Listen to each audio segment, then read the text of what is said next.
Welcome to the collection of the wildest and craziest AITA Reddit stories of all time. From wild betrayals to shocking twists, these tales will leave you questioning who is really in the wrong. Let's dive in together. The first story for this collection is from no-rhubarb-8555. Let's dive into it. AITA for giving my ring back after my fiancé made a comment to his guy friends regarding why we haven't gotten married? My fiancé and I, both 30, have been together for 8 years and engaged for 4 years.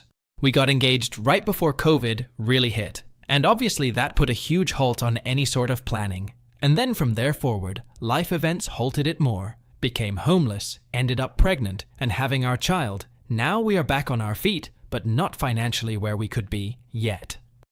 Back roughly 5 months ago-ish, I brought up marriage and basically approached the idea of having a backyard wedding and a potluck. Basically going cheap because I don't really care so much about the wedding or price or whatever. I just want to wear a pretty dress and have all eyes on me and get married to the love of my life. I don't care about the expensive bells and whistles. When I brought it up, he told me that that wouldn't be a bad idea and that we could probably try planning for July-ish 2025. Okay, but we haven't really talked about it since that point, as other came up. Here's the issue though. Back about a month ago, we were down to our neighbor's home. People who have grown to be really good friends since we moved here 1.5 years ago. I was hanging out with the neighbor's wife and her best friend. My fiancé was hanging out with a group of 3 to 4 guys, having beers and working on vehicles. Well, one of the guys there was talking about his wife and said, "Once you get married, everything stops." I overheard in the middle of the conversation, so I have no idea what stops during marriage, but it was a negative comment regardless. But anyways, my fiancé then starts laughing and goes, "That's why I've been dragging my feet on marriage." And the guys just laughed and said, "Don't do it, man. It's a trap," etc., etc. It really hurt me, but I figured it was just locker room talk and tried my best to move on. But I couldn't let it go. It sat in the back of my head. So a couple weeks ago, I brought up getting married again and just ran some ideas by him on simple things, like what he saw our wedding colors being. And he shut down a bit and said something to the effect of, "I think we need to weigh the pros and cons of being married first," and shut down the conversation. Instant plunge to my gut, honestly.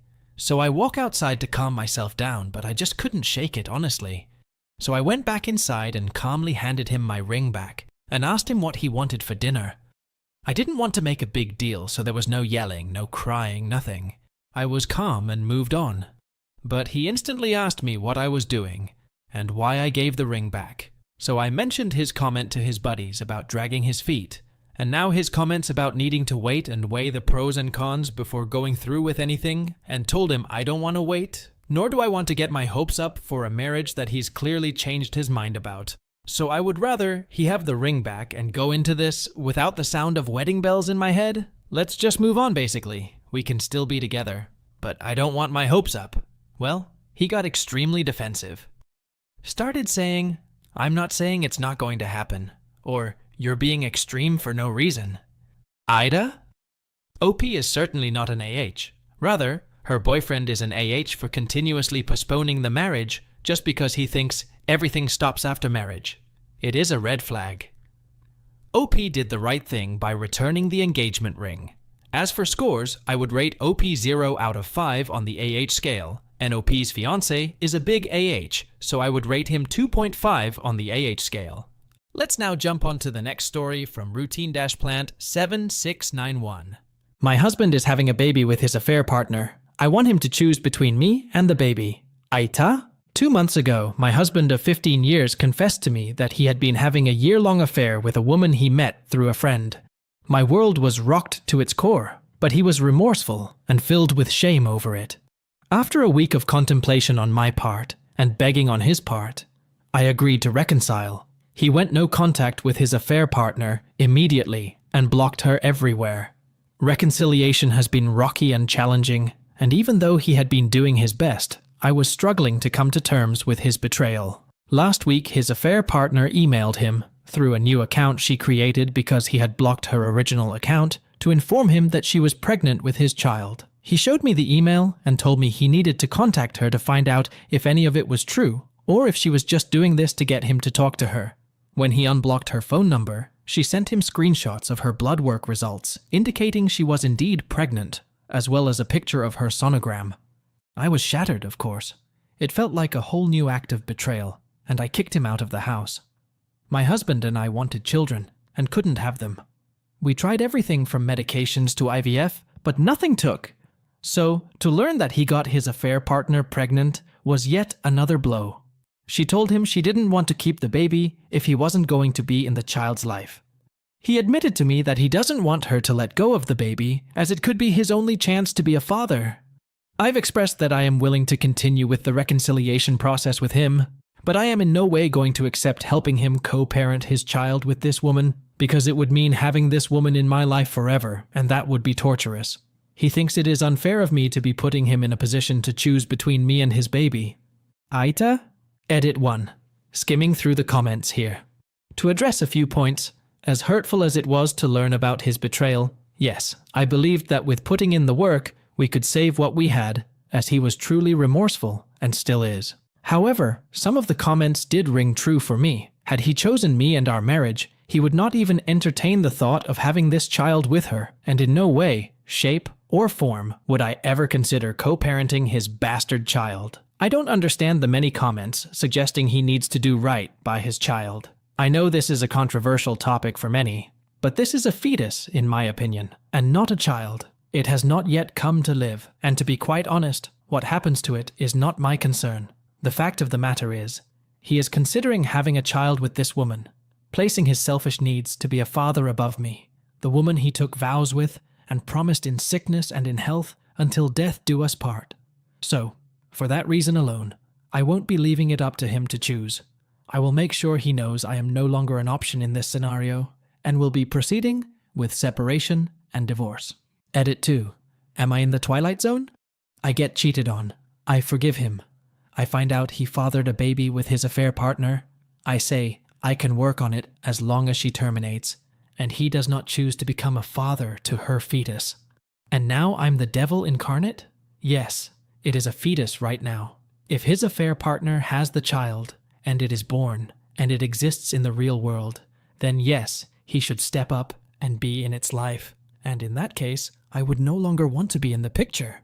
But as of right now, it is not here. What am I missing? Edit 3. This will be my last edit. I am emotionally and mentally exhausted. I won't be reading or responding to any more comments. Thanks to those who have shared kind words of empathy with me. OP is not the AH for setting boundaries after her husband's betrayal. It's understandable that she feels hurt, especially given her infertility struggles, and she has the right to choose not to co-parent a child from the affair.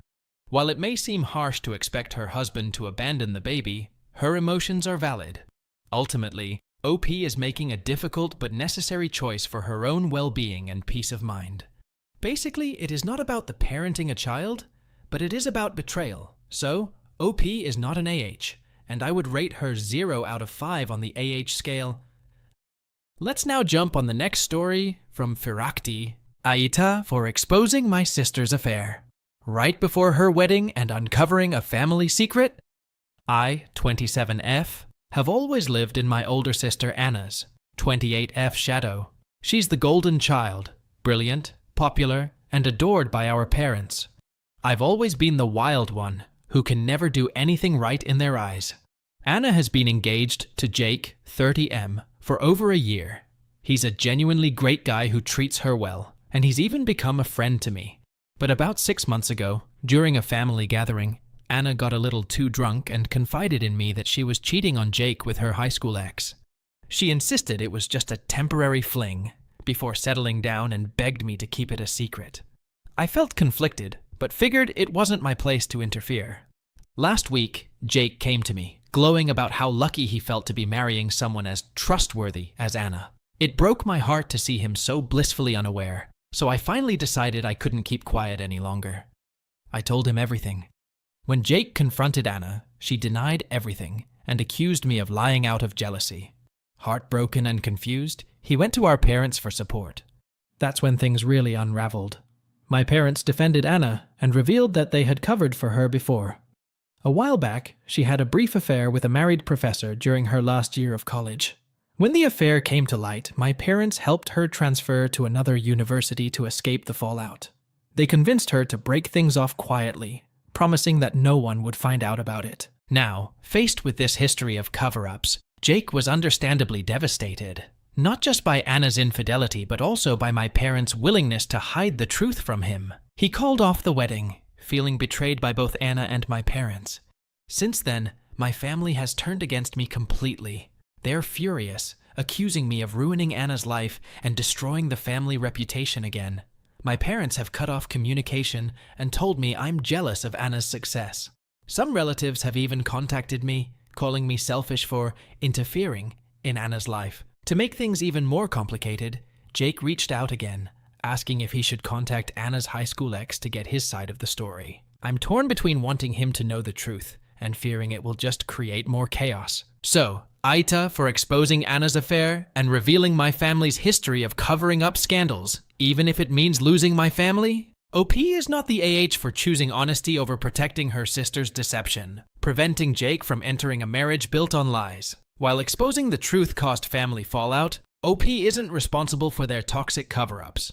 As for scores, I would rate OP 0 out of 5 and OP's sister 3.5 out of 5 on the AH scale. Let's now jump on to the next story from My Mom is a Zealot. AITA for telling my mother that very few people attended her recent party because she has become an insufferable political fanatic. I'm not going to state the candidate's name because people may claim the post is political rage bait when it isn't. To put it mildly, my mother has become a douche since endorsing this candidate. She's been on Facebook, arguing and attacking friends, some now former, and family members who disagree with her, and proudly displaying endorsement signs in her yard.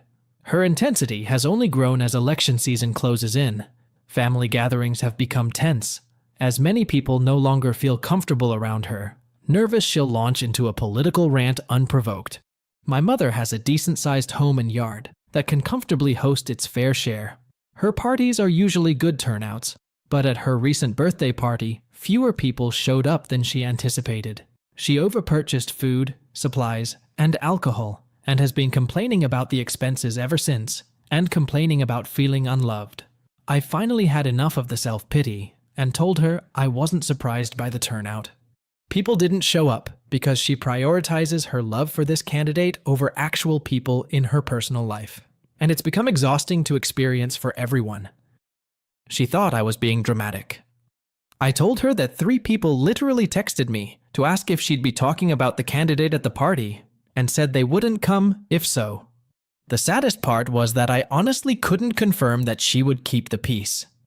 There's no holding her back. She won't maintain harmony by simply avoiding the topic, even though she's been asked to on multiple occasions. She got annoyed and insisted that people can agree to disagree on politics, and that it's perfectly fine to have differing views with loved ones.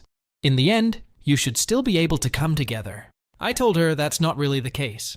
People can remain cool if they disagree on trivial things like pizza toppings, but not on something this significant, especially when you go attacking them online. She claims her online arguments are just healthy debates.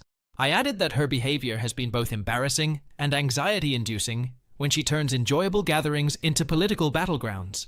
Now she thinks I'm the asshole for thinking people are justified in turning their backs on her over politics, and that I conspired against her.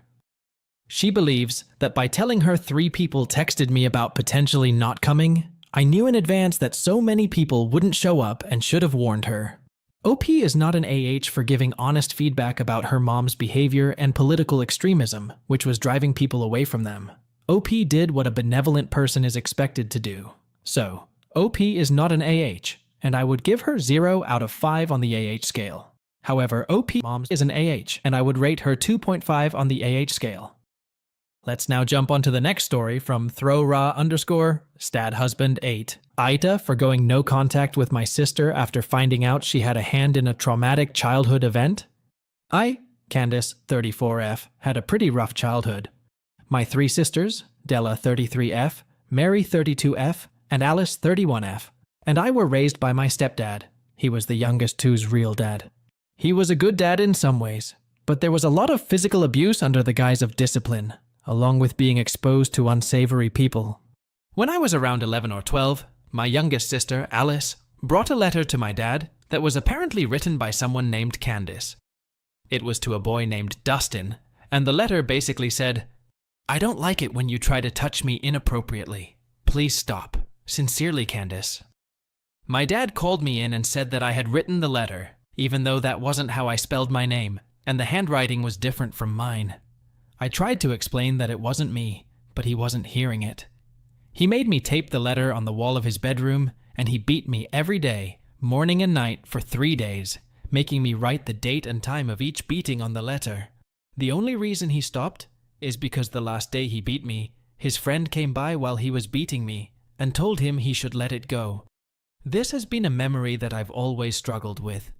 Getting beaten was bad enough, but those beatings were some of the worst I'd ever experienced, and I didn't even do anything wrong. I have been bitter about it my whole life. I had my first child when I was 20 while my husband was deployed, and I lived with my dad while my husband was gone. I confronted my dad about the beatings, saying that it was messed up that he beat me like that over something I didn't do. He got mad and said how I dare question how he parented me. I packed up my stuff that night, and the next morning my baby and I left to another state to go live with my husband's family. I never saw or spoke to my dad again, and he died the next year. I was sad that we never spoke again, but I was still bitter about those beatings. Every time I told the story, whether to a friend or my partner, I would almost come to tears, still angry about it. Fast forward to the other day, I was talking to my second youngest sister, Mary, on the phone. She has had mental health problems for years. We were discussing beatings we had gotten from our dad as kids, and I brought up the letter beating. She then told me, laughing, that it was her that had written the letter all those years ago, and she thought I knew. I was in shock.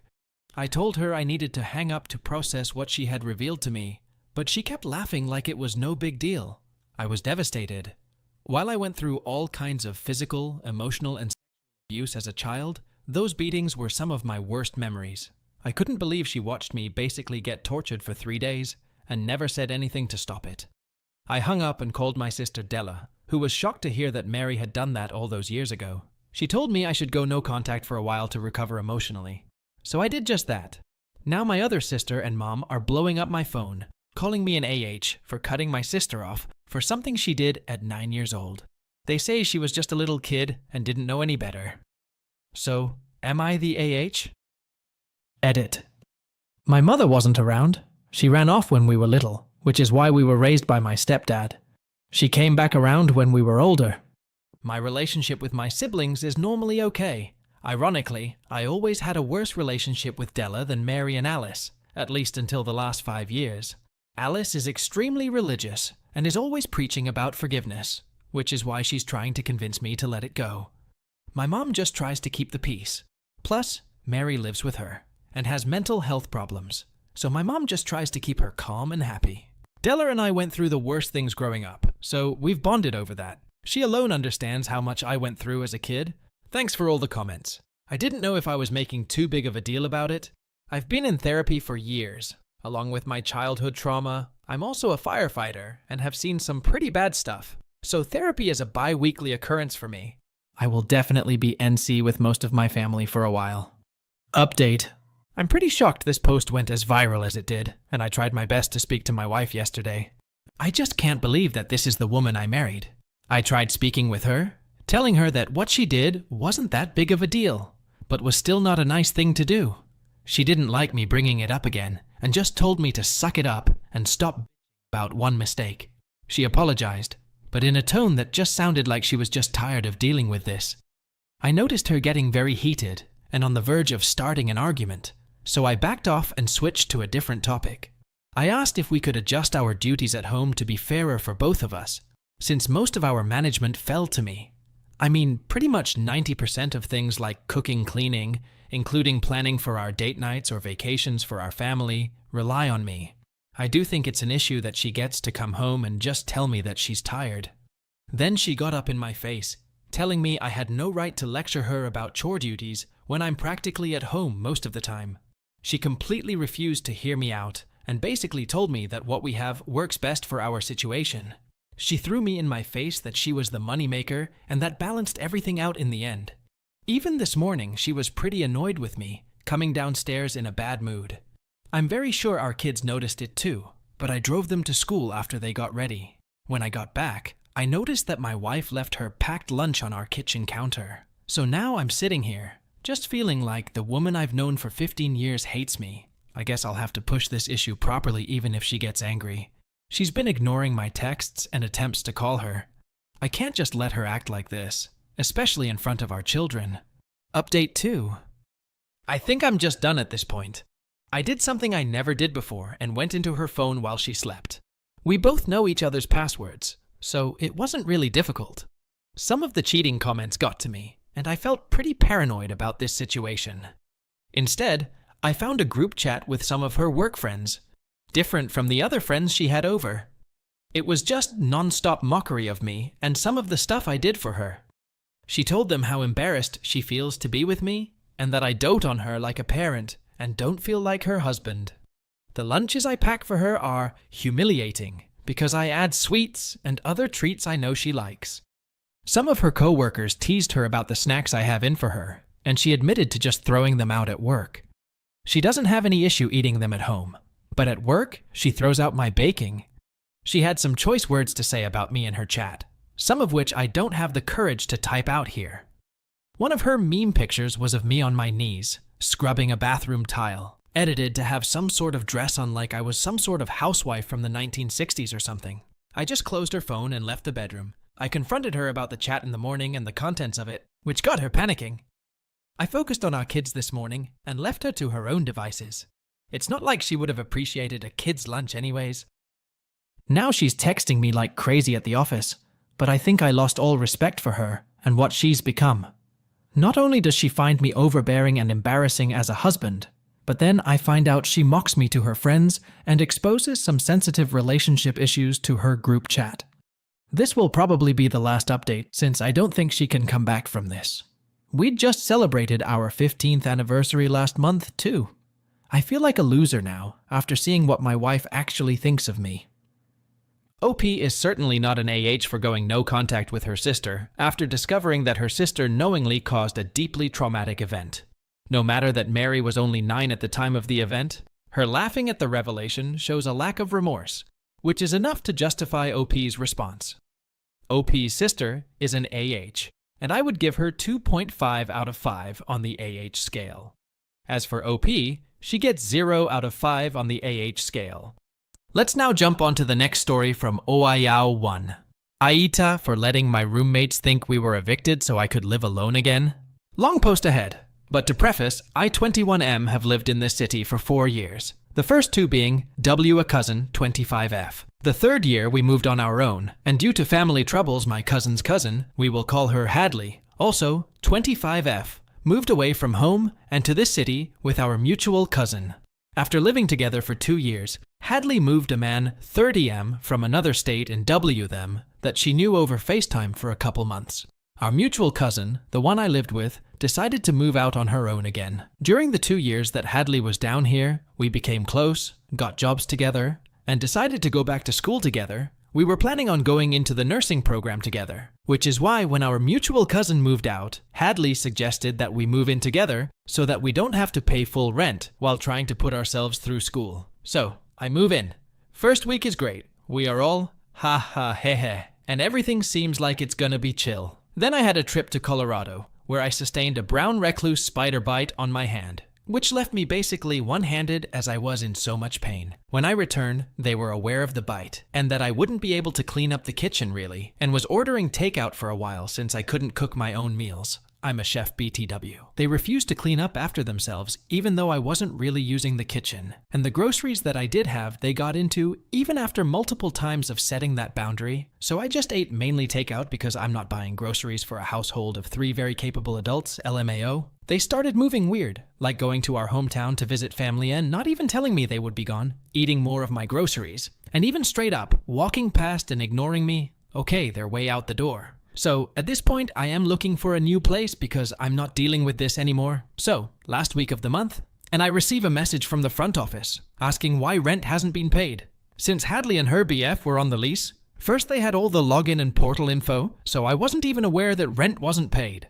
I started tripping because why when you asked for $450 I sent it, I immediately without question, and now I'm being asked why rent isn't paid. I'm dumbfounded, angry, and losing my mind. I start messaging, calling, and even knocking on their bedroom door with no responses to anything. After me blowing their phones up, I received a message hours later from Hadley saying that they already talked to the office and they're aware of everything and that we were asleep, but pop-off saying I was overreacting basically. But okay, if they already spoke to the office, I'm assuming everything is handled. So imagine my surprise the following Monday when we are served an eviction notice. I went to the office immediately and let them know the situation. They escalated my claim up to the owners who live in a different state, and they said they would work with me so that I was able to stay in the apartment. I just needed to come up with the full month's rent in 72 hours, or they'll be forced to push the eviction through. I have perfect rental history, and I'm not letting two grown ruin my life for the next 7 years or so. It takes to get a decent lease in your name after an eviction. Pop off? So bet I will, LMAO. Advice from the office was to pretend that I was packing my things and let them think we were all evicted so they could vacate the property, and I will switch the lease into my name after they're gone. The day before our 72 hours were up, they had the audacity to ask if there was any way I was able to pay the full month's rent. Where TF did the money go that I gave you? So that they didn't have to make plans to move.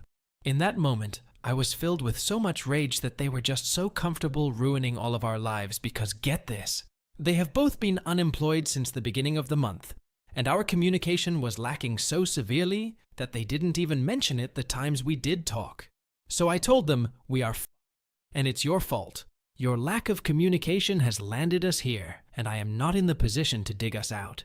So I followed the advice from the office. They moved out and back to our hometown, probably derailing her schooling, and I now have a 2-bed, 2-bath apartment all to myself that I didn't even want in the first place. But AITA for letting my roommates think we were evicted so that I could live alone again? Not feeling remorseful, just want outside opinions, LOL. OP is not an AH for securing his interests. Rather, OP's roommate is an AH for showing an irresponsible behavior, especially regarding unpaid rent and refusal to cleaning. What OP did is 100% justified, so I would rate OP 0 out of 5 on the AH scale, and OP's roommate deserves at least 2.5 out of 5 on the AH scale.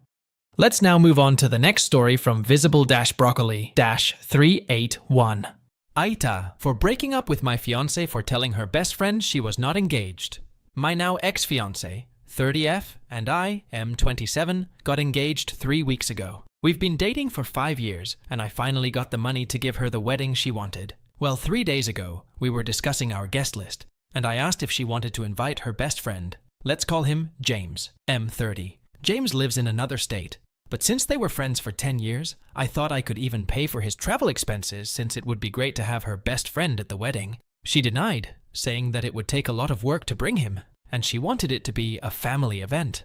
Countless times she mentioned that James was like family to her, so I insisted. She got annoyed and said, I didn't even tell him we were engaged. That took me by surprise. I tried to ask why, but she started stonewalling me, and I left her alone. After a couple of hours, I tried to ask her again why she hadn't told him we were engaged, and she still refused to tell me. I admit my insecurity got the better of me. In the past, James had confessed he had feelings for her, which she turned down and basically friend-zoned him. But by the way she told me, it always sounded like she had him as a backup. Something not only me, but her exes realized. She married him online. They always made their WoW characters look like a couple, like wearing the same transmog and stuff like that. When she had a fight with her exes, he was always there for her, and so on. I told her that made me uncomfortable, and if she was not planning to tell him, she might as well consider herself single, because I would not marry someone who couldn't be honest. Yes, I was pretty immature, but she did something even more immature. She texted him while showing me her phone something like, "Hey, just so you know, I was engaged but not anymore," and sent it to him. I told her to pack her things and leave my house. Ever since she left, she has been calling me, but I refused to answer. My mom called me, because she apparently called my mom, and said that I was an for ending things for such a ridiculous thing. AITA, edit. Hey guys, I made some dinner, and I think I'm gonna go with you/doneover69 position. Cool username BTW. I'm gonna ask her to meet up and ask to see their messages. I'm already low contact with my mom, but I'm going to make my decisions after I clear everything up. So I'm kind of promising an update. Update, AITA for breaking up with my fiancé for telling her best friend she was not engaged. Hey guys, it's been a couple of days since I used this account to tell my story, and some things happened, but this is a positive update. First, I want to say thank you to everyone who reached out in my DMs and commented saying nice things. It felt really good, and I appreciate you all. Some of you actually made me tear up with your kind messages. Second, I saw my 2 previous posts were in a YT video of a guy who reads Reddit posts, and my update was on Reddit, and that caught me off guard. But I want to express my gratitude for everyone who gave me advice, told their own story, or just told me I was a cool guy. Reading your messages before writing this felt amazing. I also want to say I thought about my engagement a lot, and I have no regrets whatsoever. Yeah, things ended badly, and she was not a good person to me at the end. But I just don't hate her, nor do I wish for her to fail. We had good moments. I felt happy with her. And again, I really thought she was the one. Feeling hatred was going to harm me more than her. To the update, her mom came to pick up her stuff, and we talked for hours. It felt like therapy.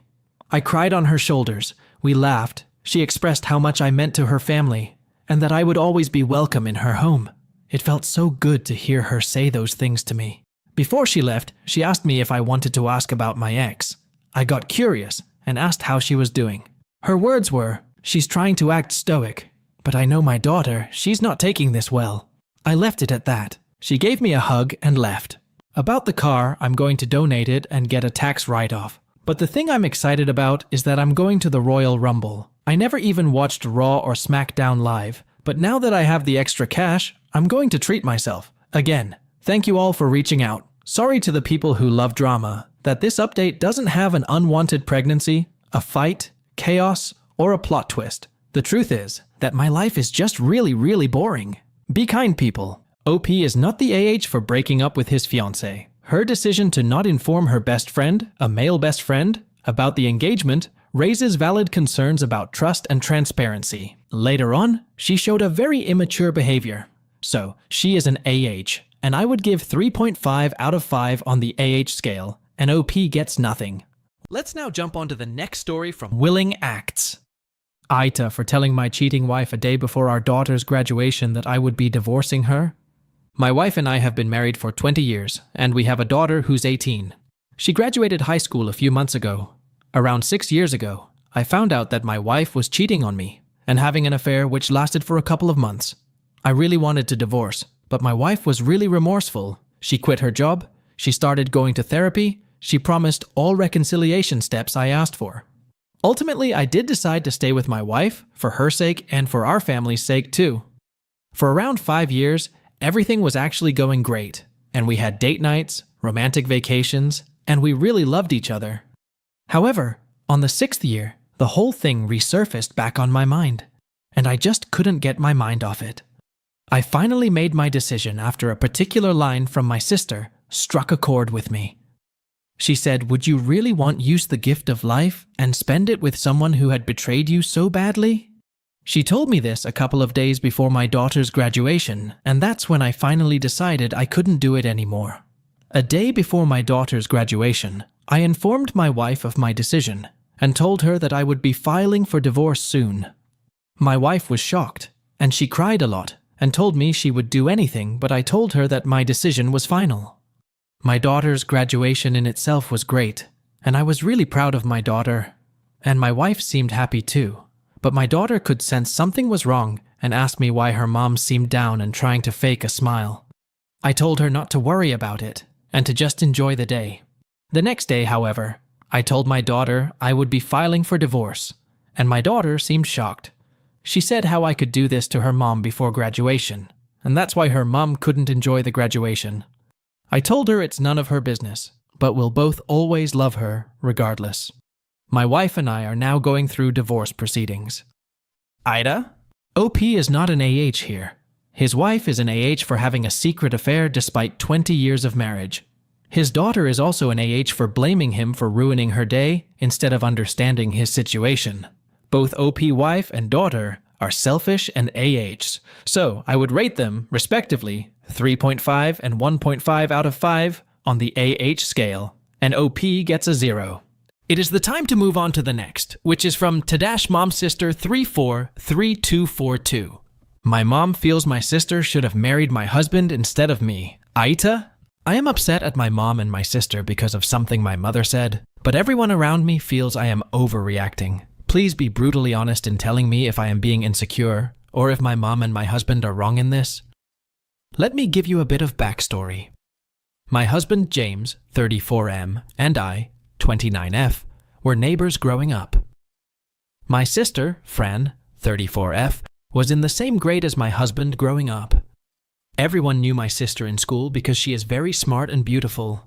James had a huge crush on her, and all of us knew about it. He asked her out for senior prom, and Fran shot him down in front of the whole school. They still remained friends, but he moved to a different state for college, and we did not hear much from him, except see him when he came back for holidays. James and I were never friends growing up, since I was in middle school when this happened. In fact, I was much younger than both of them, and they would actively avoid me or involving me in their hangouts and activities. I went to a good college and got my first job in the same city as James. My mom suggested I should contact James, since I did not know anyone there.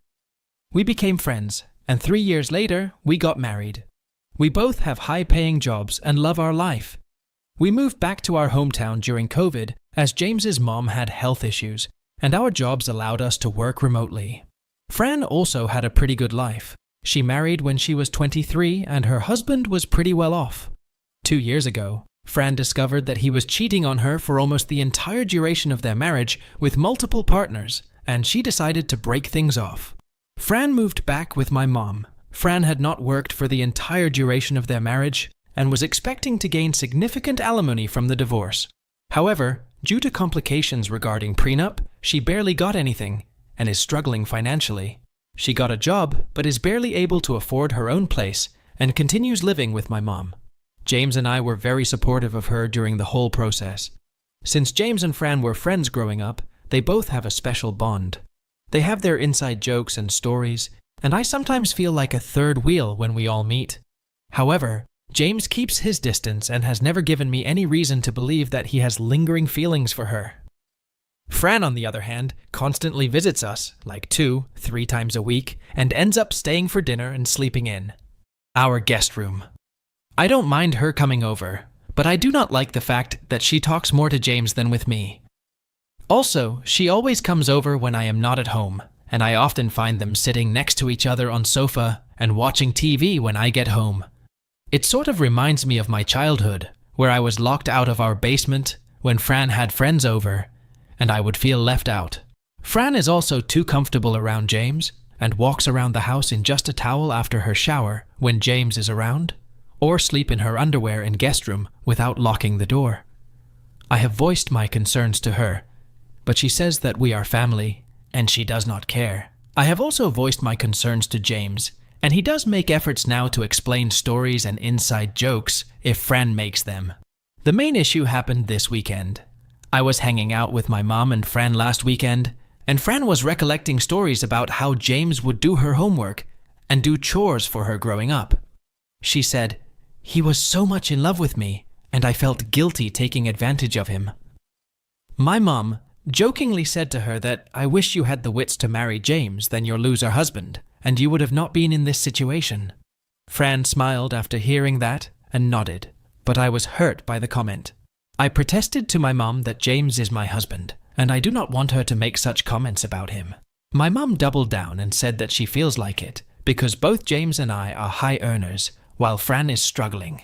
So, it would make sense if Fran was married to James, and I would be fine since I do not need James to support me financially. She kept on saying that it was a hypothetical, and just wants both her daughters to be happy. I did not like those comments and told them to not speak like that about James and my marriage in general. Fran chimed in and told me that I should not take the comments so personally, and I am being too sensitive. However, I had a fight with both of them, and I left. When I came home and told James, he also sided with my mom and Fran, and told me that her mom just made a harmless joke. I also raised the issue of Fran's behavior around our house, and he told me that this is between me and my sister, and he is not going to tell Fran about what she can or cannot wear in our house. However, I am just feeling really bad since the situation, and despite everyone apologizing to me, things just don't feel right. Am I wrong here in reacting the way I did? Or does everyone else have a point? And I should be more secure about my relationship with James. Update. To summarize what happened, my mum made a really off-putting comment that she wished my sister, Fran, was married to my husband, James. I got really mad, and my husband also tried to undermine my feelings and told me I was overreacting to a harmless joke. Sorry for the long post, but a lot of you were messaging me for update and wanted to tell what happened. The comments really made me paranoid, and I did see everyone's point that James may have just married me because of his crush on Fran. This really shot up my anxiety, and I started snooping around. My husband literally makes me check his phone for new messages when he is not around, so I knew there was nothing to hide there. However, I was spooked by how my sister always knows when I am not at home, and why James and Fran are always sitting on the same couch when I come home. I tried talking to my husband, and he told me that my feelings were valid. However, he also said that Fran is going through a tough time and refused to say anything bad about my mom and Fran. Last Friday, I went to gym as usual in the evening, and when I came home, Fran was sitting in the living room while James was cooking dinner. I got a bit angry and asked her what she is doing here. She said, had no plans for the night, and she came to hang out with us. It really annoyed me, and I told her that I wanted to spend a quiet weekend with my husband, and if she can come some other time, she could see I was upset. She started saying how our mom was just being silly, and I need to let it go since it was just a joke. I told her I did not find it funny, and we got into a fight. She said that I am always an insecure, annoying kid, and no wonder no one liked me. It really hurt me, but James stepped in and told Fran that she needs to leave. I have never seen James be so forceful with Fran. Fran muttered some unpleasant things to James and then left. I was in tears by the end of the whole thing, and James was consoling me. I was really upset and spent the night in our room alone. In the morning, I prepared notes on all things I wanted to ask James. Your comments really helped me get my thoughts straight.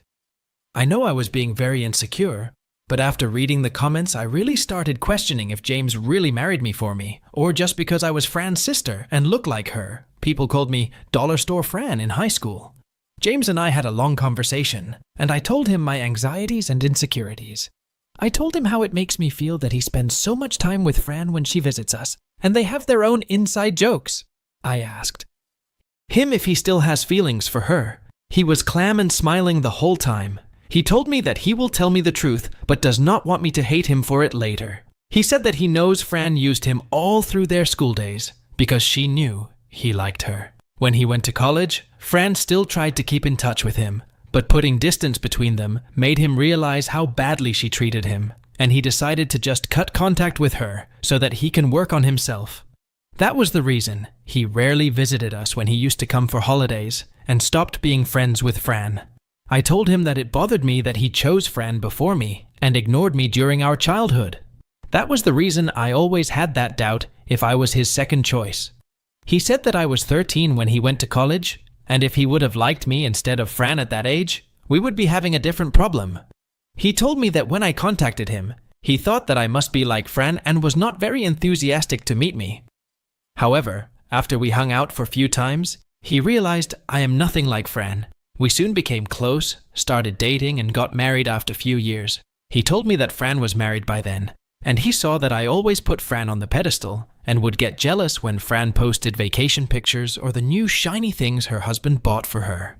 That was the reason he never told me that he does not like hanging around Fran, as he feels that for me, Fran was always the North Star. He told me that he has always kept his distance from Fran, and she was a non-issue since we would meet her only few times every year. However, after her divorce, he did not know how to act.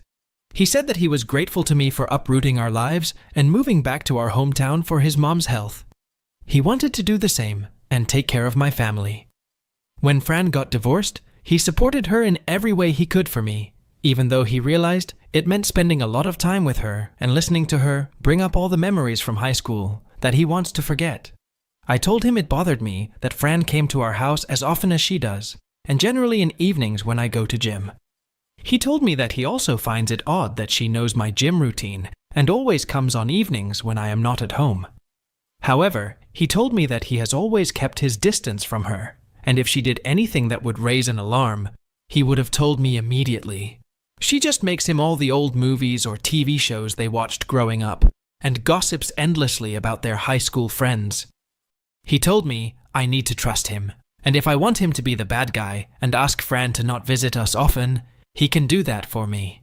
However, he knows that I will eventually make up with my mom and Fran, and does not want to blame him for being mean to Fran. However, he told me he will not tell Fran what to wear around the house, as it would be creepy if it came from him.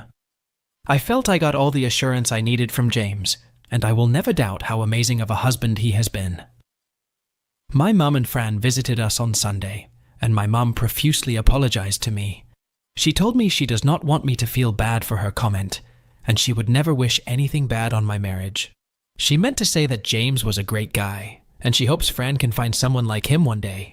Fran was a bit sour, but apologized to us for all the name-calling on Friday and told us that it's just her hormones.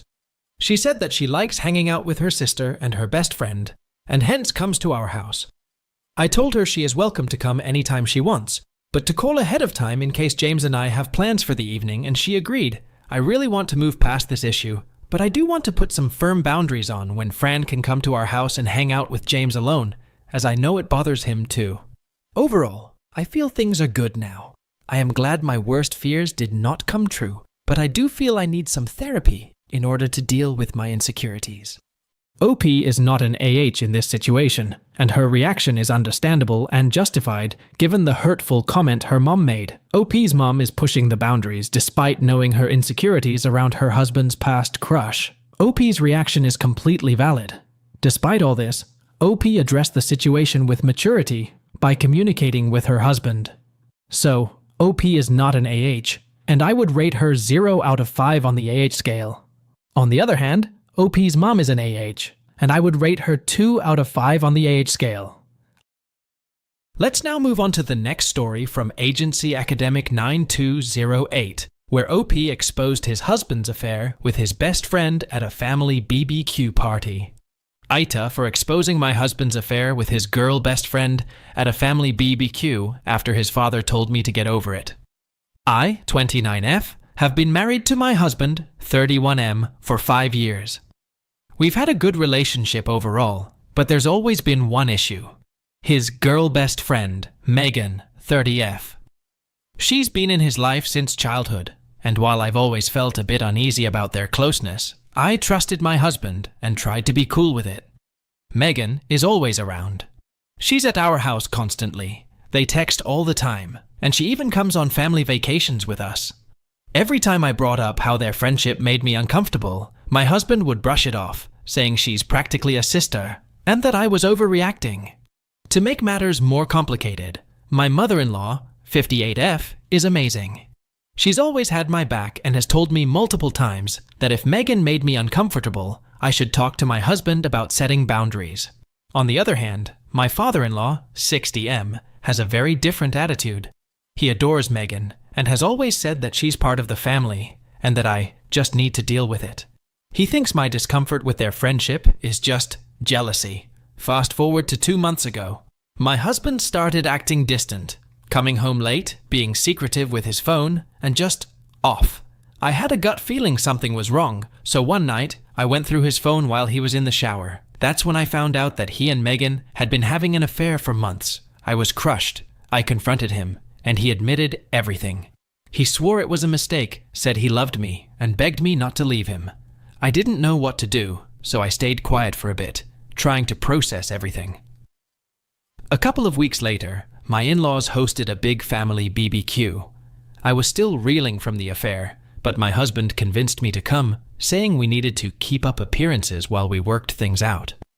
I went, but I was a wreck inside, especially knowing Megan would be there. Sure enough, Megan showed up like nothing had happened, acting all friendly with everyone, including me. I was boiling inside, but I kept it together. Then, during dinner, my father-in-law made some offhand comments about how Megan would always be part of the family, and that I needed to get over my insecurities. He said this in front of everyone. That was my breaking point. I stood up, looked straight at him, and said, "You know what? I would get over it if she wasn't sleeping with my husband." The entire table went silent.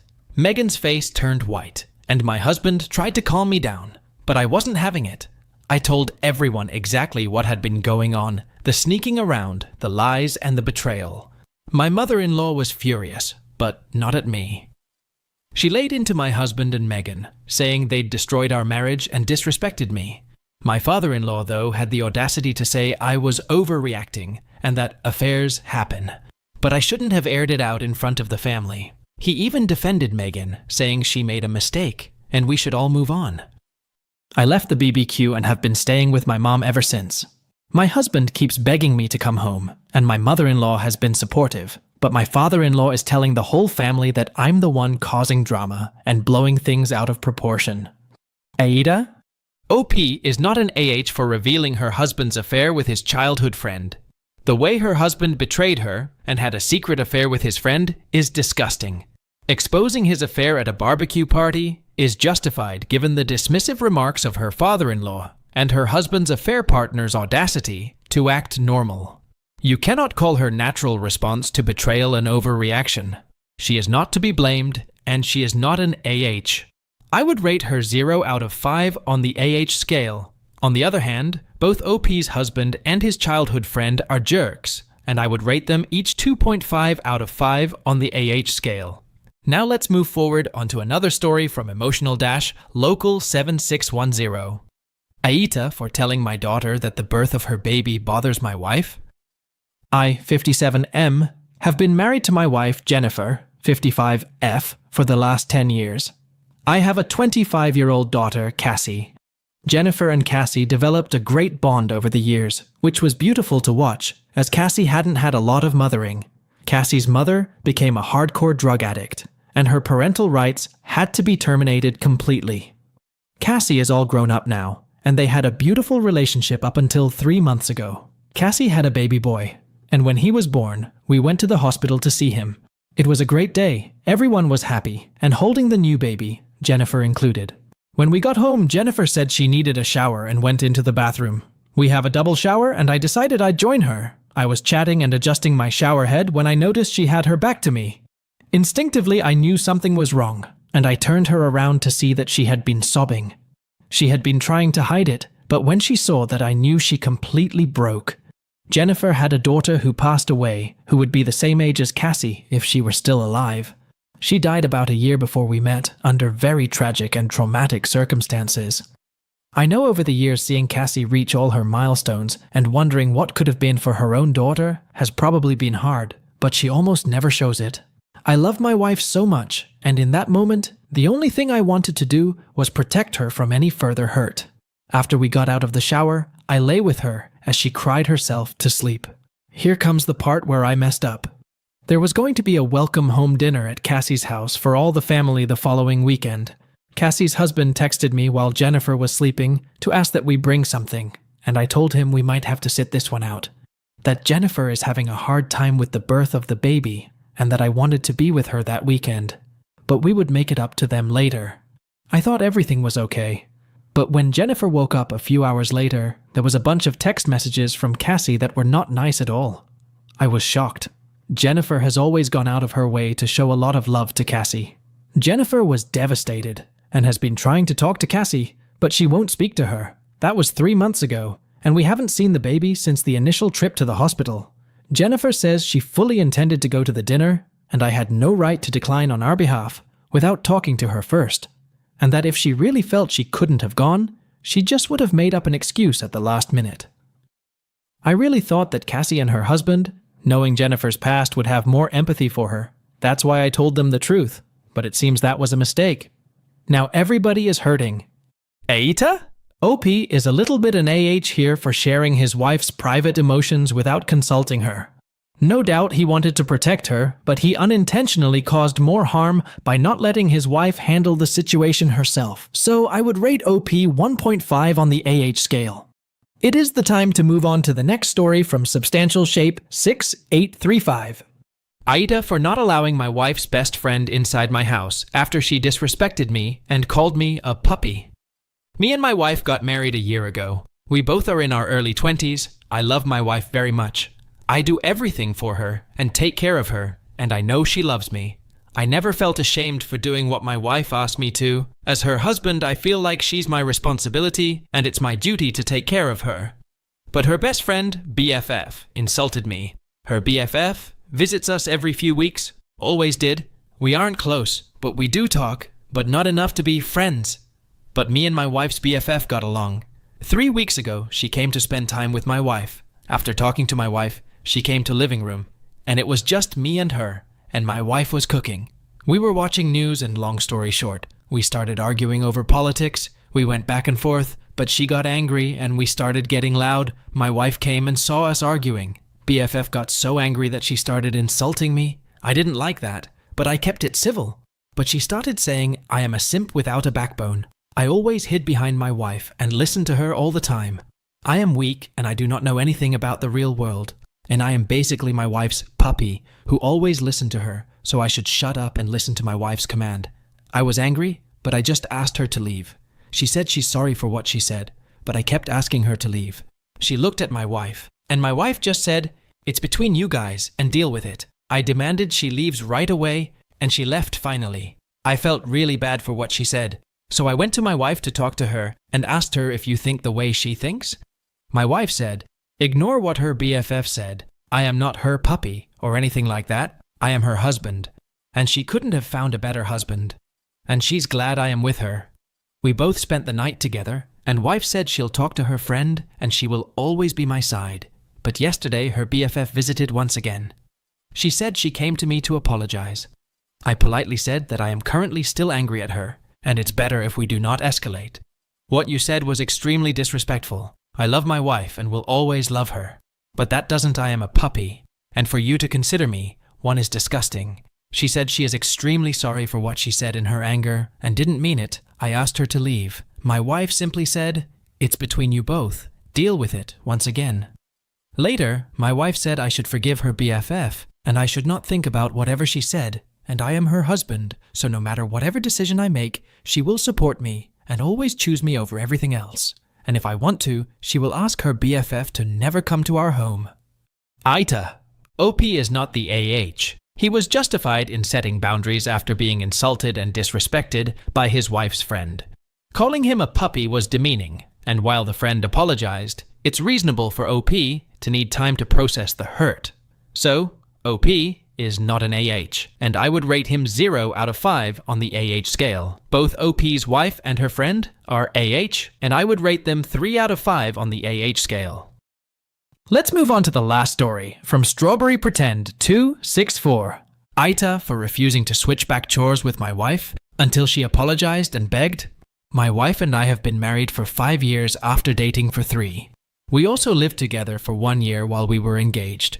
When we started living together, we both worked and we shared all the chores equally. A year after we got married, she got pregnant. Not planned, but an awesome accident. We decided to use our savings to buy a house and for her to work from home and be a stay-at-home mom.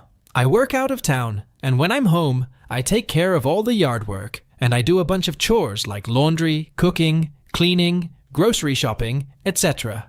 But obviously when I'm gone, she does everything. Because I know it will be asked, my schedule is 42 days of work and 21 days off. The other day, I had taken kids out for the morning to give her a chance to relax. When we got home, the kids were wiped, so I gave them a bath and let them have a nap. I didn't vacuum, so I wouldn't wake them up. I did go around the house tidying. I also made lunch for my wife and me. After lunch, she went to work, and I watched hockey. When the kids got up, I fed them, and we watched hockey together. My wife came out of her office and said it must be nice that I do all the easy chores, and she does everything. I don't know where this was coming from because when I'm home, I pretty much do everything. And my income is about 75% of our household income. We actually ended up fighting about it, and I said that for the next 2 weeks I would trade her chores. I would literally do all the chores completely by myself. In return, she had to do all the yard work. I have a riding mower and a snowblower, so she thinks it's just me driving around. She agreed. She had forgotten that she ordered 2 cords of firewood to be delivered. She also saved money by not getting it stacked in our backyard, but just dumped in our driveway. Normally, I would make a bunch of trips with my wheelbarrow and then stack the wood. I do it quickly so the cars can get out of the garage. When the delivery came, she was busy. When she saw the wood, I was making dinner. She said she needed to go out, so I needed to move the wood. I pointed out that was yard work. She went out and moved some to the backyard, and she moved some out of the way so she could get out of the garage. When she got back, the wood was waiting for her. But the kids were clean and ready for supper. The kitchen was clean, and the laundry was done. She said she wanted to switch back, but I declined since it is rainy out, and I don't want to stack firewood. She did about a third of it before she gave up and came in. She apologized for her attitude and begged me to switch back. I asked her what chores she had to do for me to switch. There was nothing. I did it all already. She started crying, and I said I was just around, and I went and stacked the wood after supper. Her mother called me an AH for making her do hard work. I told her that we traded, but she is still pissed at me.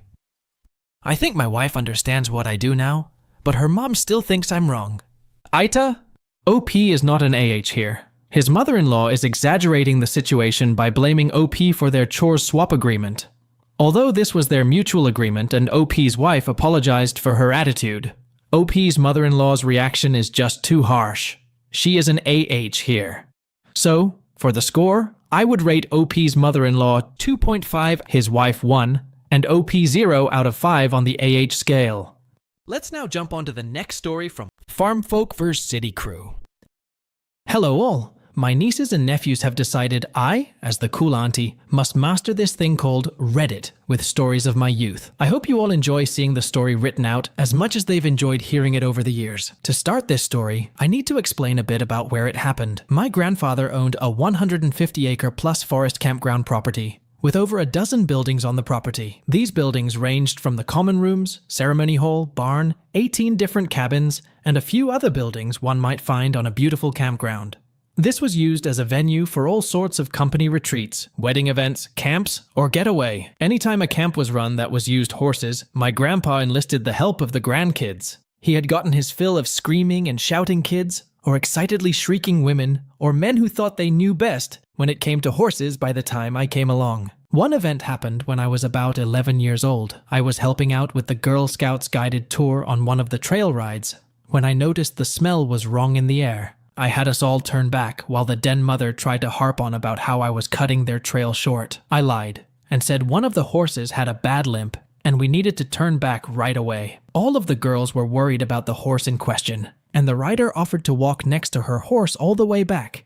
I said he'd be okay, but we needed to turn back now. Well, when we made it out of the thick forest trail, where the trees weren't blocking us in, we could see what made me and the horses so uneasy. Smoke. Loads of smoke was coming up the mountain. The worst place for a fire to be is under you on the mountain. I knew the property. I'd grown up riding and climbing all over it. I ordered everyone to give their horse their head and let them bolt back to the barn. The barn had a large open arena that was just plain dirt. It would last until we could get them down to the fire station. I let everyone ride hard past me. These girls were barely clinging to their horses, and I was worried that someone might fall off if I was completely honest. Well, we made it back to the arena without any real issues. A lot of the girls were crying. One of my older brothers assured us that everything was all right and told the girls they would be earning a few extra badges today. They'd sign off on them and everything, which got the girls to brighten up a lot. Now, the fire hadn't spread too far onto Grandpa's property just yet. I knew of the large water tanks, had to join in cleaning them before, but I never understood how exceptional the water tanks really were.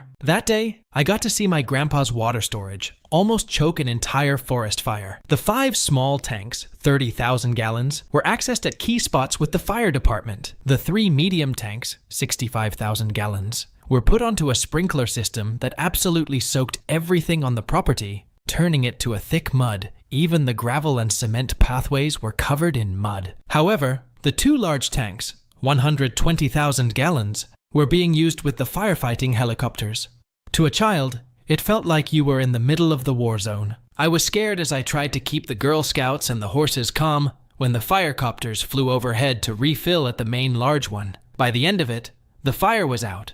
The Girl Scouts got 5 badges ranging from fire safety to leadership, and everyone was safe. The cleanup for the fire took 2 weeks, a lot of pressure washing, and a lot of back-breaking labor. Now, on to the main reason I'm here, to tell the story of petty revenge. On Grandpa's property, there were beautiful trails, a gorgeous vista that had almost no light pollution, and plenty of reasons to hike, explore, and book us for events. Grandpa was protective of these venue spots because if he allowed people to walk freely, people wouldn't pay for the use of them, so he made sure to follow the letter of the law, marking it as private property, and would chase people down if they violated it. One person in town hounded Grandpa for use of the property for free because Grandma attended the church. She demanded Grandpa give them free use of the property for every book study, every little event. However, she wanted to charge an admission that would go right back into the church that her husband was one of the pastors too. To say Grandpa did not enjoy this money, grubbing woman, was an understatement. He wasn't a churchgoer, but to keep the peace with his wife's church, he would host free events once a year or so for this church's youth. A free event to come up, be fed for a 3-day weekend, interact with the horses, go on trail ride, and go fishing in the river or in the big pond on the property. He would host 3 a year for the children in the valley, depending on their age. He would also enlist his kids and grandkids to help out with the events to save on costs of running them. Well, after doing this for 5 years, it came out when I went to the church that she had been charging families almost $300 for the sake of going to the church. I had gone with my oldest brother, who they assumed was my dad, and tried to sell him on the event. My brother's face went red and he asked for further confirmation on the dates and the event itself. He agreed to think about it, and the woman went on to badger another family. They offered sponsorships that allowed the kids to go up for a discount too. She was squeezing every last penny out of her fellow churchgoers. My brother and I had been there to talk to the head pastor, not this woman's husband, about him visiting our grandmother since she was bedridden due to her old age. Mid-sermon though, my brother stood up after whispering to another woman to ask if the one hosting the service was the husband to that woman or not. When she had confirmed that he was, my brother stood up. This was not our church. No one here knew us. My brother had a voice that could fill up a space while talking at a normal tone. So when I heard him suddenly speaking after standing, I was surprised myself. You can imagine the look on over 200 people's faces as a stranger stood up and interrupted a sermon. Brother, I'm surprised you're able to stand up on that stage and speak of honesty to these people. You and your wife are crooks and thieves. You've been stealing from them for who knows how many events. I'm curious how far down the rabbit hole your theft goes. Pastor, excuse me, sir. What are you talking about? Brother, my grandfather runs the horse camp all the kids are attending this coming weekend. He's never charged any of the kids or their families a cent for using it. He knows how hard it is to attend fancy camps. He had to pay for all of his kids. He hated having to come up with so much money all the time. He hosts a free event for the kids. His grandkids help him run the event. I should know, I'm the stable master during the event. You could have heard a pin drop. The pastor's face turned a few shades of red, and then a woman stood up a few rows back from us. Woman, what do you mean? He doesn't charge. This woman looked ready to breathe fire, and I noticed this woman had 5 children with her. She looked ready to start a riot, as my brother nodded. Brother, my granddad knew firsthand how hard it was to come up with funds and how much going to different places affected his kids and helped them grow. He pays for their food. He lets them use the horses. Has his family teach them about horses. And hey, Daniel, remember me? One of the older kids had been staring at my brother from this woman as he confirmed that my brother worked at the event. Everything broke out into screaming and shouting at that point, and it took us hours to sort everything out. The pastor's wife had gone missing during this screaming match. It came to light the pastor thought his wife, who headed the organization, would give all the funds off to my grandpa. She never put them into the church even. Things got a little crazy as everyone realized she was gone, and the weight of the scam she'd pulled off on them. Each event hosted around 20 to 25 children.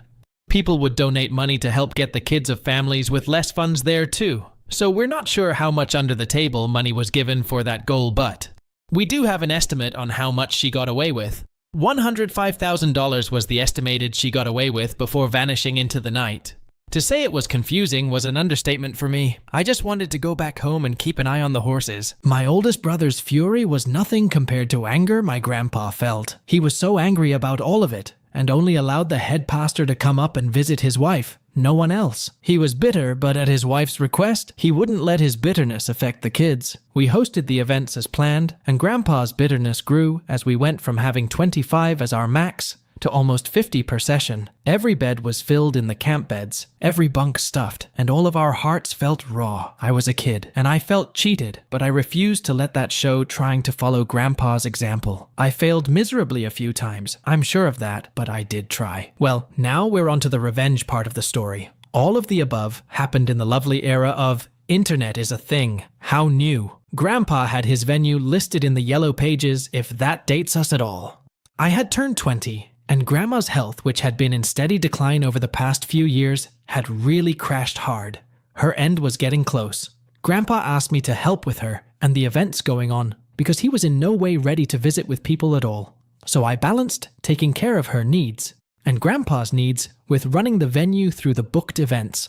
On the website we had, I removed all the information and wrote a message that stated, "Due to current conditions, only previously booked events are on the schedule. Thank you. We'll be up and running again after the events conclude." It was the nicest way I could think to put, "My grandparents aren't able to handle people at the moment. Please leave us all alone." Well, while in with the pastor in town, after tending to things for almost 5 months, my truck broke down. Unfortunately for me, the auto shop needed a part from another city, and it would take a few days to get there.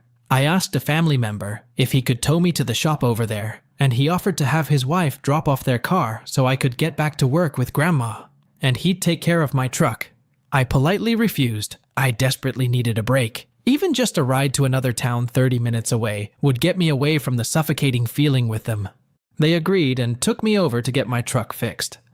Now the shop owner said it would be about 3 hours to fix it, and I could wander around town. I told my family member I was good. He could head out and I'd call if I needed more help. He gave me a hug and told the auto shop he'd pay for the repair. I needed a break and I appreciated that. Family helps family is our family creed. So I got to wander around a town I never really got to, trying to find a good place to get some food for lunch. When I made it to a restaurant, I noticed a very well-made flyer in a window. It talked about an upcoming meteor shower and how beautiful it was going to be. It reminded one about how the next town over's light pollution was going to eclipse the beauty of God's sparkling show. It talked about an event being held up on the mountain, where parking would be $20 for a breathtaking view of the sky, weather permitting. I smiled a little as I read the flyer and then did a double take. The flyer was boasting about a certain vista, a vista only available on Grandpa's land. I wrote down all the info on the flyer and told myself I would call as soon as possible. I went into the shop to get food and wondered if I'd messed up and completely forgotten an event or not. Well, turned out I hadn't when I got home and double-checked everything. We had parking for maybe 40 cars max, so I was curious where the cars would be parked. I decided to call with an out-of-state cell phone, thanks to an uncle and aunt who were visiting Grandma when I got back with my truck. Host, hi, how can I help you? Me, hi, I found your flyer. Oh my gosh, it sounds like so much fun. I mean, the stars in town are like 1000% better than anything in my area. Are they really so pretty up on the mountain? Host, oh yes. It's one of the best places to watch the stars in our area. It's going to be absolutely beautiful. Me, but I'm worried about how many people are going to be going. Parking us. My car's not going to I don't know, end up with dirt on it, is it? Host, oh, no worries about that. We have premium parking for $40, but the $20 is parking in a pasture. Me, the entrance fee is by car. Do we need another type of fee? Host, oh yes. A $5 fee per person will also be needed. Make sure to bring cash for parking and your entrance fees. We'll have food carts too. I was shaking at this point in anger at this woman. I had checked the schedule and I knew no event was going to be happening. The campground had been abandoned a bit. All of the horses moved to my cousin's place at the base of the mountain, and I was taking care of Grandma and Grandpa at their cabin on another property on the same mountain, closer to the hospital and all. Me, all right, I'll be there. Thanks so much. I hung up after the goodbyes and started to shake in anger. I knew the property was closed down and we'd had issues with someone breaking into the property. I had been trying my best to manage the events, the venue, and Grandma and Grandpa. She had mentioned that a pasture would be parking for everyone, and I wondered which one it would be. Then I realized it was time for the soil to be tilled and smoothed for the horses. I also realized something that I could do that would be wonderfully evil. I asked my visiting family if they wouldn't mind keeping an eye on Grandma and Grandpa, and I sped off to visit a family member.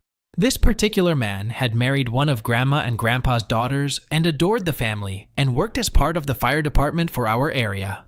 I came in with all the information I had and told him my plan. I signed the documents and he put the information away at the back of a drawer and gave me the okay to go with my plan. I tilled the pastures, all of them. I churned up the dirt and then smoothed it out, making it look like such an inviting slab of land to park on. I then left all of the gates wide open. I didn't want anyone breaking locks, and I knew this was going to happen one way or another. Now, if you've ever tilled the soil, you know the ground is soft. That's what plants need in order to grow. Hard soil will kill your plants almost as fast as overwatering or crows. The day before the event, I was in the main parlor getting some water when I noticed a car coming up. They sped up, and who stepped out but the pastor's wife I'd seen all those years ago, and another woman from the same church. It dawned on me then that this was a con they were using, and I wondered how many times they'd used the campgrounds before. I saw red. I hid and watched as they knocked on doors, checked all over the place for any signs of life, and then started to talk excitedly as they sped off. I made sure my grandparents were well looked after as I kept lurking in the campgrounds and waiting. They came back the next day, the day of the event, and brought a line of porta pots, a hand-washing station, and a few food vendors that got set up. They turned on the footlights to the wedding vista, and I felt my blood just about boil. I could have called the cops then for trespass, but I had a much bigger plan in my mind for these nasty women. I waited. I waited until I saw cars lining the pastures, 3 pastures worth of cars, the driveway crammed so tight with cars that I was amazed at how many fit. The gravel drive was even being used, and so was the cement area by the barn. I hadn't realized how big asterisk this event was really going to be, and instantly started to worry about my plan. There were so many people, but I had followed the letter of the law with help from my family. I had posted the private property and the closed for maintenance signs up all over the place. I was so nervous as I saw so many people going up the path, but resolved that my plan was foolproof. When the food vendors turned off their lights, I knew it was time. Everyone was blocked in and up at the vista. I started with the pastures. That lovely soil plus the sprinkler system quickly became a muddy sinkhole that stuck all the cars up to the tires or doors. I went all out. I turned on every fire sprinkler on the property. I knew the vista was getting a proper soaking too. Everything was. I had started with the pastures first, and with sprinklers that could douse a fire, it did everything I remembered as a child. It flooded the pastures, it made the driveways impassable, it washed out part of the road for anything other than off-roaring trucks or vehicles. With over 100 cars in the pastures, I was gleeful as I heard people coming down the path. I shut off the sprinklers after 10 minutes, while everyone tried to figure out what was going on. People were calling the police, emergency services, screaming and confusion everywhere. The 2 women's car, I had taken great delight in letting the air out of the tires and adding extra water under. The car was sunk pretty deep. Well, my work was done. I hiked out and down the hill, and left to go back into town. The police made it up by the time I'd already gotten back to Grandma and Grandpa's place. I was found there, and family vouched that I had been there the entire night when the police showed up. I explained to the police I wouldn't be caught up on the campground tonight, especially not with a fire safety test going on.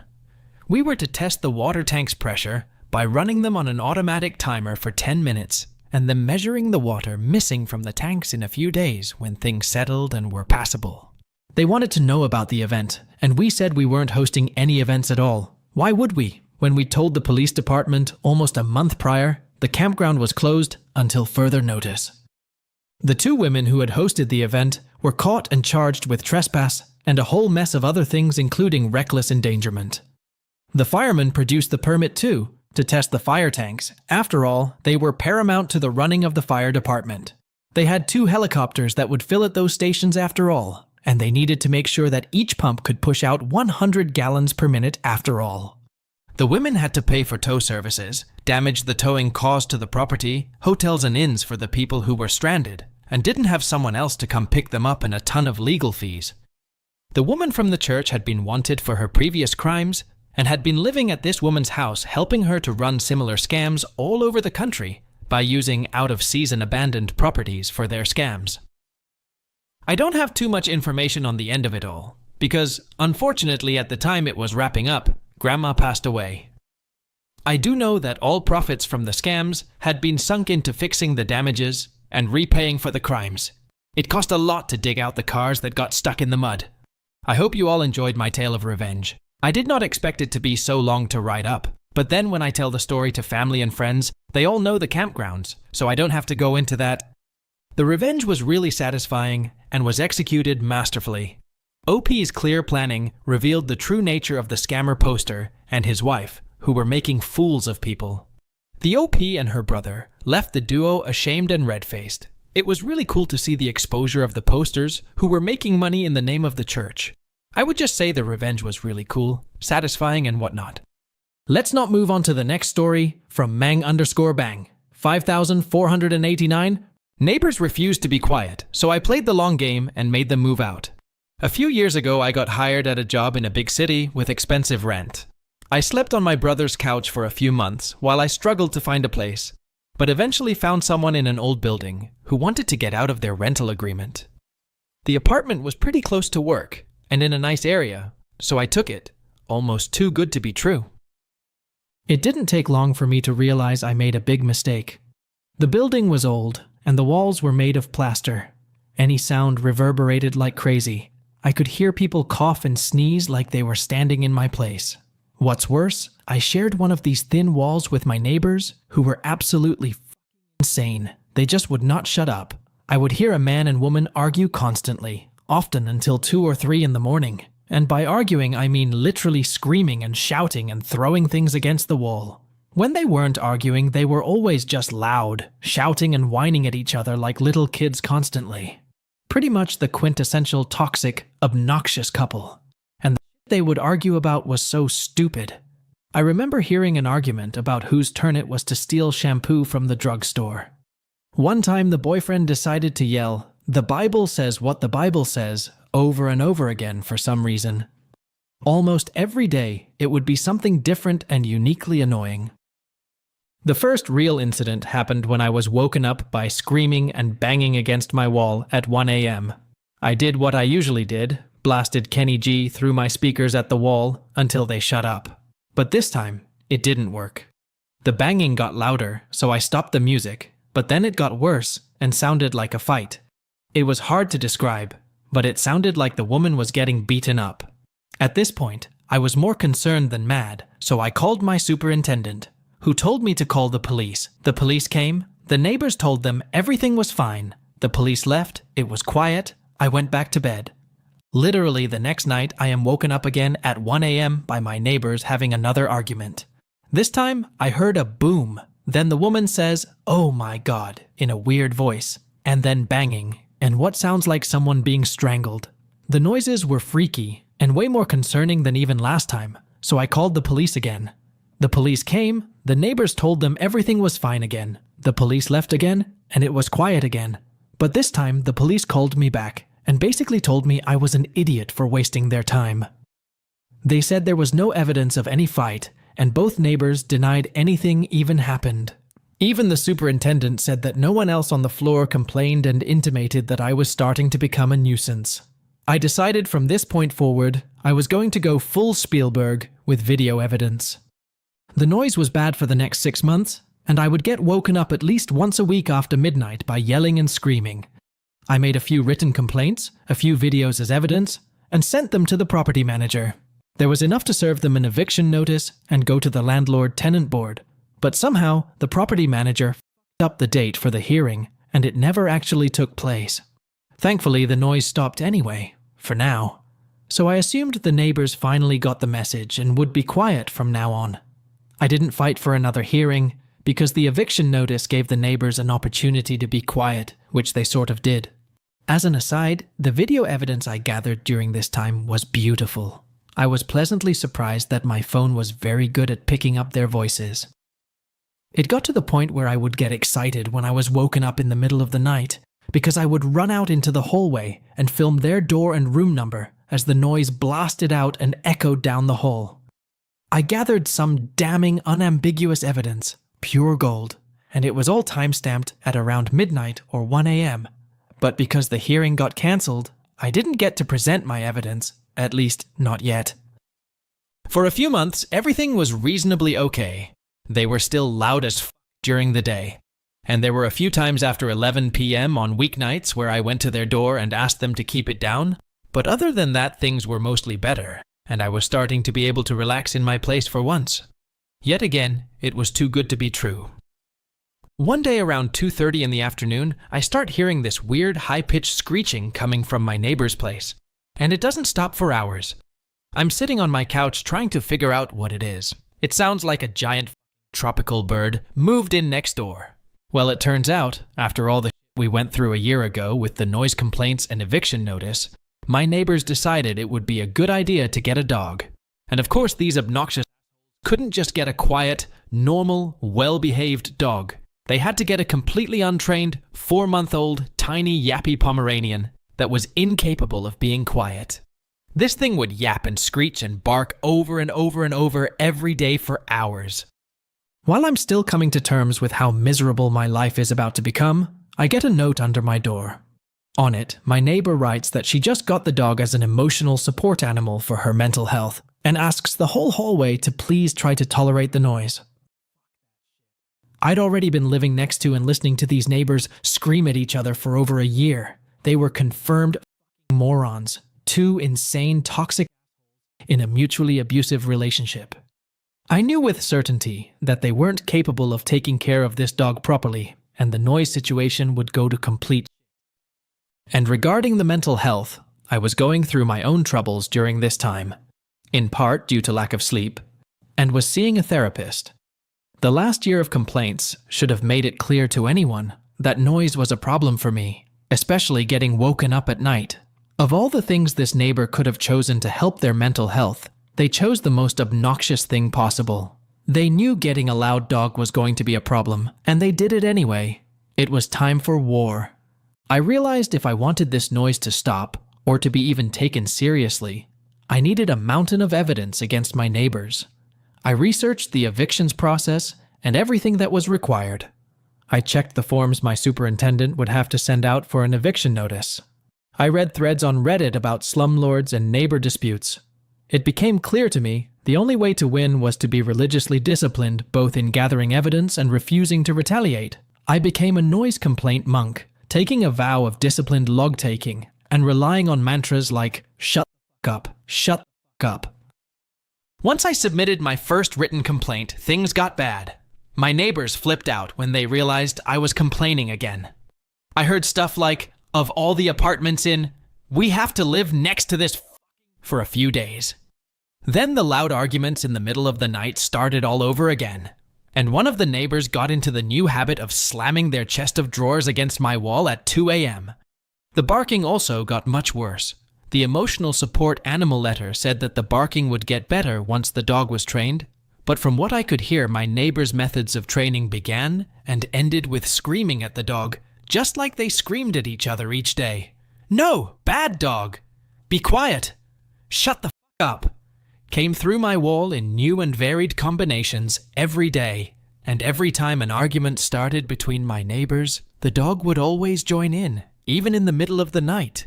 The constant level of noise was insane. For over a year, Elle logged every instance of yelling, shouting, and barking coming from my neighbor's apartment. It didn't matter if it was after 11 p.m. or not at this point. I was trying to demonstrate how I can't get peace at any time of day.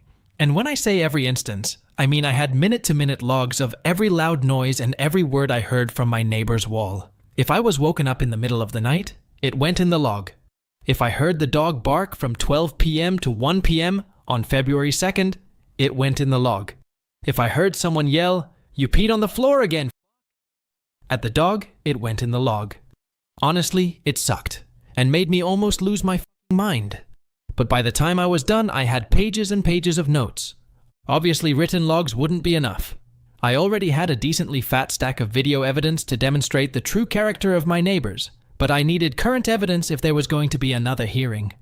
Spielberg. Now I was Coppola in the heart of darkness. I got more videos of screaming and shouting coming out of their door. I got videos of banging and barking against my shared wall. I got videos of screaming, shouting, banging, and barking all at the same time, or in any combination. I had amassed a war chest of video evidence to be deployed at the next available hearing, but I was getting war-weary.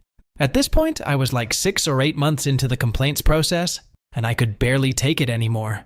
I was getting woken up like 2 nights a week and would be a zombie at work. I complained about my neighbors at work often.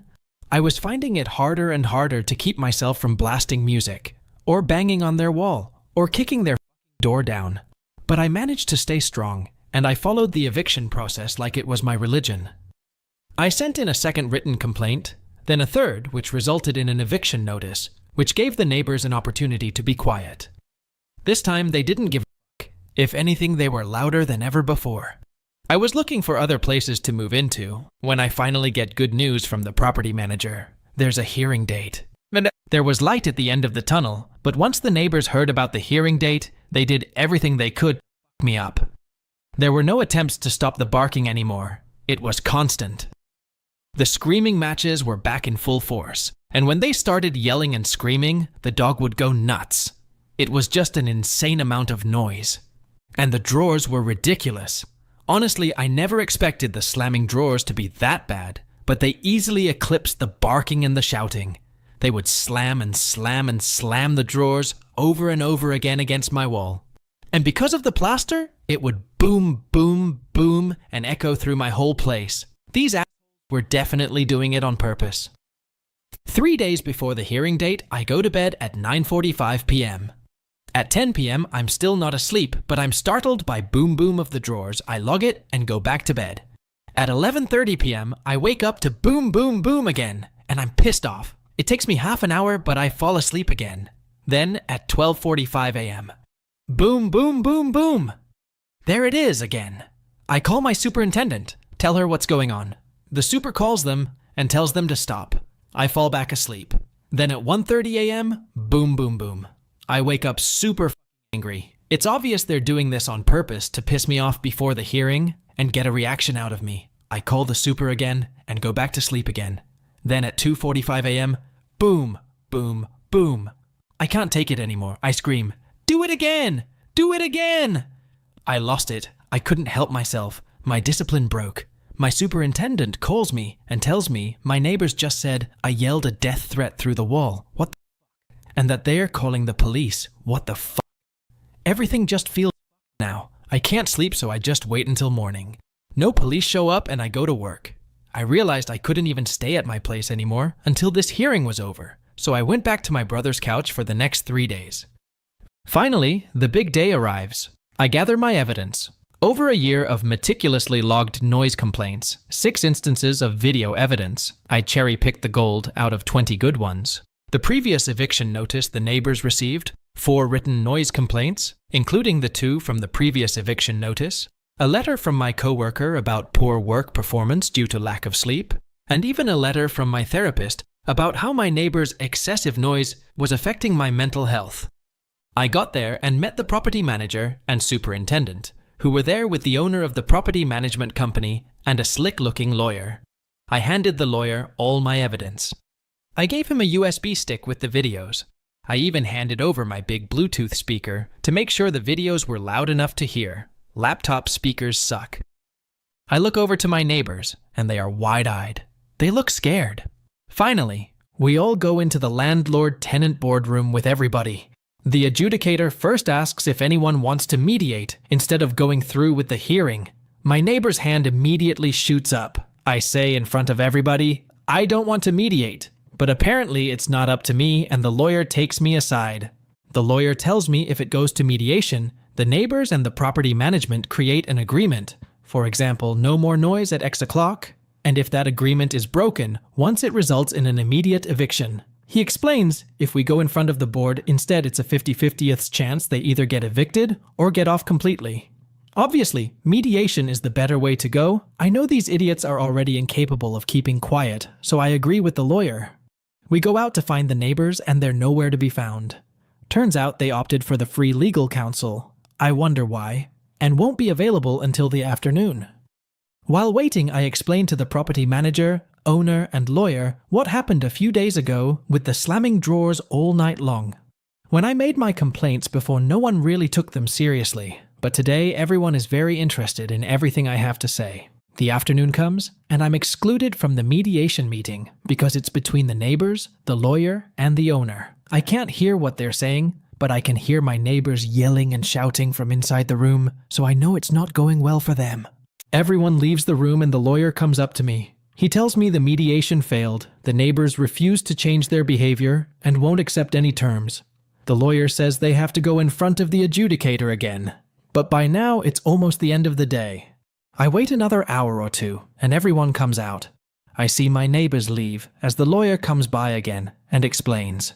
Apparently, after the mediation failed, the property management owner offered my neighbors 2 months rent-free if they agreed to move out in 2 months. The neighbors agreed, but when they all went in front of the adjudicator, the neighbors changed their minds and said no. And apparently a second offer was made, which they said yes to, and then no again, all in front of the adjudicator. They ended up running out of time, and the adjudicator cut the hearing short and said it would have to be resolved in a second hearing. I was disappointed, but the lawyer assured me that because of how capricious and insane my neighbors behaved during the hearing, they would almost certainly be evicted during a second hearing. I was dismayed that it wasn't over, but hopeful the end was coming soon. I also felt vindicated. It was finally clear to everyone that my neighbors were actually insane, and I wasn't just making this up. The next 2 months weren't as bad as before. I continued my long, steady march of logs and videos, but the noise definitely let up, especially the drawers. One day near the end of the second month, I started to hear insane barking. It would not stop. It went on for hours and hours and hours. I called the superintendent to complain when they told me it was probably because the neighbors were moving out today.